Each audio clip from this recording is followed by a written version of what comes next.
Hello friends, কেমন আছো সবাই? আশা করছি সবাই ভালো আছো।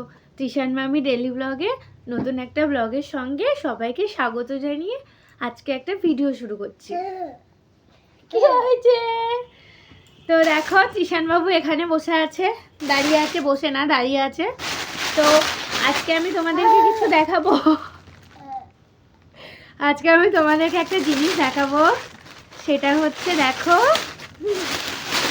তৃষান বাবুর বার্থডে কার্ড চলে এসছে, সবাইকে নিমন্ত্রণ করার কার্ড। কি মজা, নাচানাচি করো।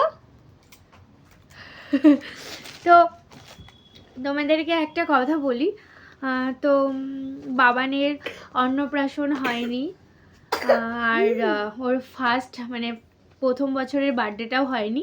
তার জন্য আমরা সবাই প্ল্যান করেছি যে সেকেন্ড বার্থডেটা বড় করে করব। কারণ হচ্ছে তো অন্নপ্রাশন কেন হয়নি তোমাদেরকে বলছি।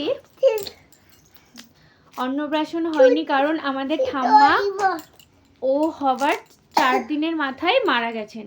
তো তার জন্য ওর অন্নপ্রাশনটা হয়নি, ওর জন্য 1 বছরের বার্থডেও হয়নি, বাৎসরিক কাজ হয়েছিল না তার জন্যে।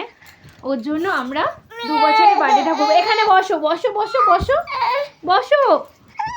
হয়ে গেল আমার ভিডিও করা। দেখো, তৃষানবাবু ফোনটা কেটে দিয়েছে, দিয়ে নিজে নিজে অন করে আমাকে বলছে কেমন আছো কেমন আছো, আবার ফোনটা নিয়ে নিয়েছে। আজকে ব্লগটা তৃষানবাবুই দিচ্ছে, তৃষানবাবু ব্লগটা দিচ্ছে। কেমন আছো কেমন আছো?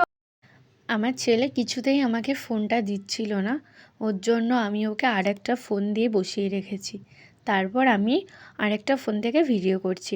দেখো, তৃষানবাবুর জন্মদিনের কার্ড সব চলে এসছে। তো দেখো, আমি তোমাদেরকে কার্ডটা দেখাচ্ছি। তো এগুলো আমি হচ্ছে ফ্রন্ট ক্যামেরায় করছি বলে সব উল্টো উল্টো এসেছে আর কি। তো কেমন লাগছে তোমাদের অবশ্যই তোমরা জানিও। আর হ্যাঁ, তৃষানবাবুর বার্থডেতে সবাই এসো কিন্তু। হ্যাঁ, ওর বার্থডে হচ্ছে 26শে জানুয়ারি, রবিবার পড়েছে। তো দেখো, আজকে তোমাদেরকে আমি কিছু কথা বলি। তো যেহেতু আমরা মানে আমাদের বিয়েটা হয়েছিল লকডাউনে, তার জন্য আমরা কোনো রকম অনুষ্ঠান করতে পারিনি। তো সবারই তো ইচ্ছা থাকে, তাই না, যে নিজেদের একটা বাড়িতে অনুষ্ঠান হবে, মানে বিয়ে হবে, সবাইকে বলবে, আনন্দ করবে। কিন্তু আমাদের সেই আনন্দটা আর হয়নি, যেহেতু লকডাউনে আমরা বিয়ে করেছিলাম মানে আমাদের বাড়ি থেকে বিয়েটা দেওয়া হয়েছিল ওর জন্য। তার জন্য আমরা কোনো আনন্দ করতে পারিনি। তো তার জন্য সেই ইচ্ছাটা আমার অপূর্ণই থেকে গেছে। আর তারপরে হচ্ছে তার কিছুদিন পরে আমার ছেলে আসলো। তো তার স্বাদ হলো, স্বাদটাও বড় করে হয়েছিল। কিন্তু তারপরে আসলো ওর অন্নপ্রাশনের পালা। তো তখনও আমরা অন্নপ্রাশনটা করতে পারিনি, কারণ আমাদের ঠাম্মা গত হয়েছিলেন ওর হবার ঠিক 4 দিন পর। তো কাল অসুখ ছিল আমাদের, আমরা করতে পারিনি। তারপর আসলো ওর ফার্স্ট বার্থডে, সেটাও আমরা করতে পারিনি। তারপর সেকেন্ড বার্থডে। তো আমরা ভেবেছি সেকেন্ড বার্থডেটা একটু ভালো করে বড় করে করব, মানে আমাদের যারা যারা আর কি আত্মীয় স্বজন আছে সবাইকে আমরা ইনভাইট করব। তো ওর জন্য ওর জন্মদিনের কার্ড করা হয়েছে, স্পেশালি ওর ছবি দিয়ে, ওর সব কিছু দিয়ে। তো কার্ডটা খুব সুন্দর এসেছে, তোমাদেরকে আমি দেখালাম। তো দেখো, তারপর আমি একটু চলে আসলাম যে বাবা দেখলাম বাজার থেকে কড়াইশুঁটি এনেছে অনেকটা।